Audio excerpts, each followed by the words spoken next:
ሸልሞ በደሙ ላስዋብሽ በደሙ ላኖርሽ ሰንደቅ ዓላማችን ኑሪ እየመሰከርሽ ኑሪ እየተናገርሽ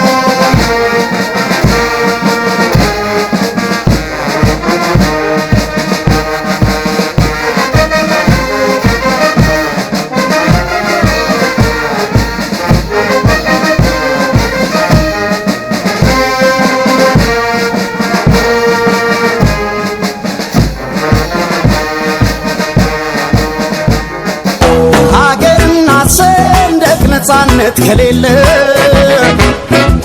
ቤሰርቶ ማረፊያ ሁሉ መክበድ የለ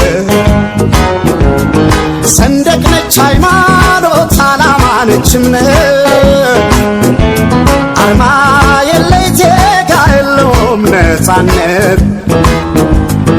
የብሔራዊ ሰንደቅ ዓላማ ቀን በየዓመቱ ጥቅምት ወር የመጀመሪያ ሰኞ በአገር አቀፍ ደረጃ እንደሚከበር መደንገጉን መሰረት በማድረግ ነው ዘንድሮ ለ18ኛ ጊዜ በአገር አቀፍ ደረጃና በመከላከያ ሰራዊታችን ደግሞ በተቋም ደረጃና በተወራድ ባሉ ክፍሎች ሰንደቅ ዓላማችን ለኢትዮጵያ ታላቁ የከፍታ ዘመን ብስራት ለብሔራዊ አንድነታችን ለሉዓላዊነታችንና ለኢትዮጵያ ህዳሴ በሚል መሪ ቃል በደማቅ ሁኔታ እያከበርን እንገኛለን።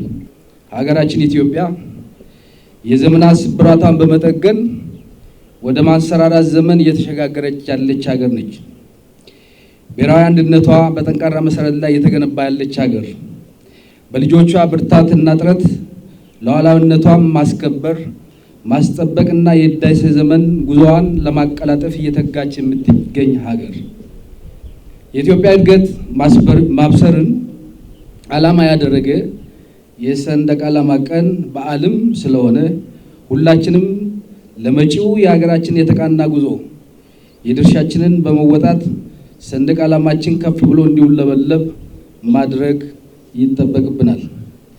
ሰንደቅ ዓላማችንና የመከላከያ ሰራዊታችን ከቃል እስከ ህይወት መስዋዕትነት የተገመደ ቁርኝትና ትስስር አላቸው። ሰራዊት ቃል ኪዳኑና መሐላው ከሰንደቅ ዓላማው በፊት ራስን መሰየፍ ነው። ሰንደቅ ዓላማና ሰራዊት እስከ ዕለተ ሞት አብሮ ይዘልቃሉ። እያንዳንዱ የሰራዊት አባል በቀኝ ክንዱ በመለየው በየክፍሉ ባለው አርማ በመስሪያ ቦታ በመኖሪያ ካምፑ በተሽከርካሪው ብሎም መስዋዕትነት ሲያጋጥመው ደግሞ መሸፈኛና ማጀቢያው ባንዲራው። በዚህ ምክንያት ሰንደቅ ዓላማና ሰራዊታችን ሰንደቅ ዓላማ ለሰራዊታችን ለየት ያለ ትርጉም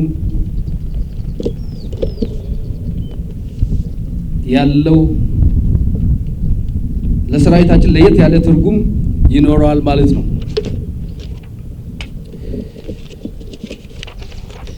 ሰንደቅ ዓላማችን ለኛ ለሰራዊታችን ከልባችን የታተመ የሀገር ፍቅር ስሜት የአርበኝነት አሻራና የድል አድራጊነት ምልክትና የአሸናፊነት ልዕልና ማረጋገጫ ዘላለማዊ ማህተማችን ነው። አናሳፍርሽም ታሪክ ይወቅሰናል ዜጎችሽ ዋርድያ ዘቦነን ቆመናል ዘቦነን ቆመናል አዕዋፍም ይበራሉ እንስሳትም ይዝናናሉ እርቁም ድንቁም ይደምቃል